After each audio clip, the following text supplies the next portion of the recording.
মাত্র ৩ ফুট উচ্চতার মমিনুল ইসলাম। বিয়ের বয়স হওয়ার পর থেকেই পরিবার পাত্রী খোঁজা শুরু করেন, কিন্তু তার উচ্চতার কারণে কেউ বিয়ে করতে রাজি হচ্ছিল না। একটা সময় বিয়ে করা নিয়ে চরমভাবে হতাশ হন, তবুও হাল ছাড়েনি পরিবার।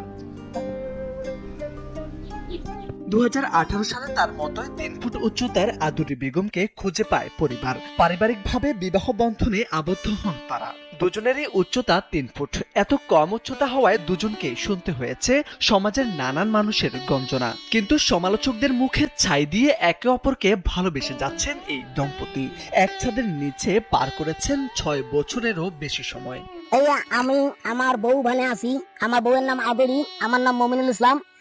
এবং আমরা মৃত্যুর আগ পর্যন্ত দুজনে সংসার করিয়া খাচ্ছি। শারীরিক গড়ন খর্ব হওয়ায় ব্যর্থ হয়েছে মমিনুলের পড়াশোনা করে বড় হওয়ার স্বপ্ন, কিন্তু কেবলমাত্র ভালোবেসে সফল হয়েছেন দুজনে। তারা একজন যেন আরেকজনের পরিপূরক। মায়ের দেওয়া ভিটেমাটি ছাড়া আর কিছুই নেই মমিনুলের। হাজারো অভাবে ছেড়ে যায়নি একে অন্যের হাত। ভালোবাসার এমন দৃষ্টান্ত নজর কেড়েছে সবার। আমার একটা ছোট্ট একটা সাইকেল আছে, ভাঙড়ি সাইকেল। আমি তা দিয়ে ব্যবসা করতেছি, ঝালমুড়ির ব্যবসা করতেছি, এবং আমার বউকে নিয়ে আমি থাকতেছি। কুড়িগ্রাম জেলার রাজারহাট উপজেলার মৌলভীপাড়া গ্রামের বাসিন্দা মমিনুল ইসলাম। এসএসসি পর্যন্ত পড়লেও বিভিন্ন কারণে পরীক্ষায় অংশ নিতে পারেননি মমিনুল। এখন গ্রামে ও স্কুলে সাইকেল চালিয়ে ঝাল চানাচুর ও ঝালমুড়ি বিক্রি করে সংসার চালান তিনি। প্রতিদিন আসি আমরা এনার কাছ থেকে ঝালমুড়ি নেই, দেখছি না ঝালমুড়ি। প্রতিটি মানুষের জীবনে কিছুটা অপূর্ণতা থেকে যেতেই পারে। তো সেক্ষেত্রে আমরা মমিনুলের প্রতি সদয় দৃষ্টি দিব এবং তার প্রতি আন্তরিক হব।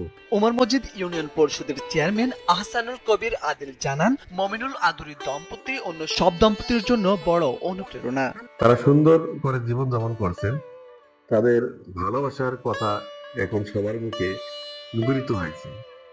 ইউনিয়ন পরিষদের পক্ষ থেকে সবসময় তাদের পাশে থাকার চেষ্টা করা হয়। ভালোবাসার জুটি এরই মধ্যে সুনাম ছড়িয়েছে এলাকা জুড়ে।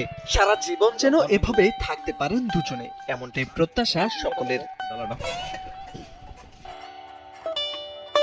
মোরশেদ আলম, সময়ের কলম।